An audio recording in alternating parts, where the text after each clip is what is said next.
शुक्रवार को किसानों के आंदोलन का 16वां दिन रहा। किसान अपनी मांगों को लेकर दिल्ली सीमा पर डटे हुए हैं।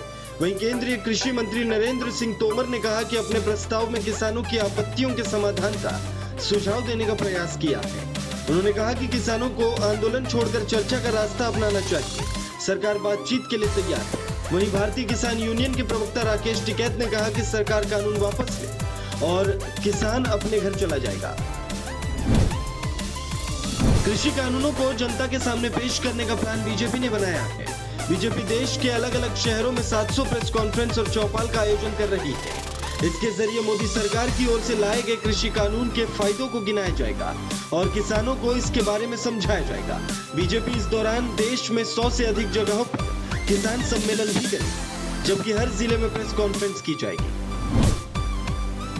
कृषि कानूनों के खिलाफ किसान अड़े हुए हैं, वहीं सरकार भी पीछे हटने के मूड में नहीं है।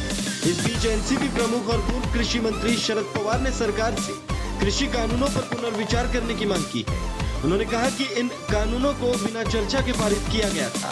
सभी ने सरकार से कहा था कि वे इस पर चर्चा करें, लेकिन विपक्ष की बात को दरकिनार करते हुए सरकार ने कृषि कानूनों को संसद से जल्दबाजी में पारित किया। किसान संगठनों और केंद्र सरकार के बीच कृषि कानूनों को लेकर जारी जंग अभी भी चल रही है। किसान कानून वापसी को लेकर अड़े हुए हैं, तो सरकार संशोधन का प्रस्ताव दे रही है। इस बीच कृषि कानून का मसला अब सुप्रीम कोर्ट पहुंच गया है। दिल्ली में प्रदर्शन कर रहे किसानों ने अब सुप्रीम कोर्ट का दरवाजा खटखटाया है। भारतीय किसान यूनियन ने कृषि कानूनों के खिलाफ सुप्रीम कोर्ट में याचिका दायर की थी। याचिका में तीनों ही कृषि कानूनों को चुनौती दी गई है। पश्चिम बंगाल में भारतीय जनता पार्टी के अध्यक्ष जेपी नड्डा के काफिले पर हुए हमले की घटना पर अब एक्शन हुआ है। बंगाल पुलिस के मुताबिक इस मामले में अभी तक 3 एफआईआर दर्ज की जा चुकी है, जबकि 7 लोगों की गिरफ्तारी हुई है। बंगाल पुलिस ने पत्थरबाजी के मामले में भी अज्ञात लोगों के खिलाफ 2 एफआईआर दर्ज की है। इसके अलावा पुलिस ने 1 एफआईआर बीजेपी नेता राकेश सिंह के खिलाफ दर्ज की है, जिन पर भीड़ को भड़काने का आरोप लगा है। पश्चिम बंगाल में विधानसभा चुनाव से पहले बड़ी राजनीतिक तकरार और कानून व्यवस्था पर उठ रहे सवालों के बीच राज्यपाल जगदीप धनखड़ ने प्रेस कॉन्फ्रेंस की। राज्यपाल ने राज्य की कानून व्यवस्था पर चिंता व्यक्त की है और कहा कि बंगाल में विपक्ष के लिए कोई जगह नहीं बची है। बंगाल के राज्यपाल ने सीएम से सवाल किया कि राज्य में कौन बाहरी है, उनका इससे क्या मतलब है, क्या भारतीय नागरिक भी बाहरी हैं? ममता को इस तरह बयान नहीं देने चाहिए। उन्होंने कहा कि मुख्यमंत्री को आग से नहीं खेलना चाहिए, मुख्यमंत्री को संविधान का पालन करना चाहिए। राजस्थान में एक बार फिर सियासी हलचल तेज होने लगी है। पिछली बार अशोक गहलोत सरकार को सुरक्षित करने में भारतीय ट्राइबल पार्टी यानी बीटीपी के जिन 2 विधायकों ने सहयोग किया था, वे अब कांग्रेस से नाराज हो गए। बीटीपी के 2 विधायकों ने कांग्रेस की अशोक गहलोत सरकार से समर्थन वापस ले लिया है। खबर है कि पंचायत चुनाव में नाराजगी के चलते बीटीपी के विधायक राम प्रसाद ने कांग्रेस सरकार से समर्थन वापसी का ऐलान किया। आरजेडी सुप्रीमो लालू प्रसाद यादव को अभी जेल में ही रहना होगा। चारा घोटाले मामले में उनकी जमानत याचिका पर सुनवाई फिर टल गई है।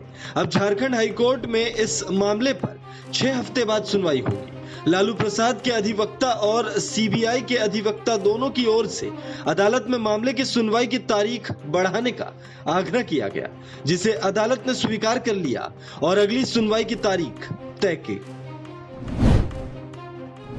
कन्नड़ फिल्म इंडस्ट्री यानी सैंडलवुड में चल रहे ड्रग केस में गिरफ्तार हुई एक्ट्रेस संजना गलरानी को कर्नाटक हाई कोर्ट ने बेल दे दी है।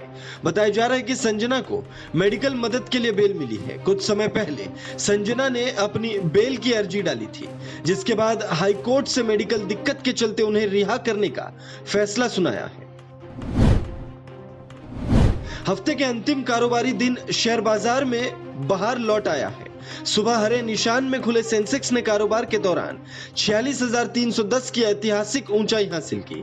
बाद में शेयर बाजार की बढ़त कम हो गई, लेकिन कारोबार के अंत में सेंसेक्स 139 अंकों की तेजी के साथ 46,099 पर बंद हुआ। कारोबार के अंत में निफ्टी 36 अंकों की बढ़त के साथ 13,514 पर बंद हुआ।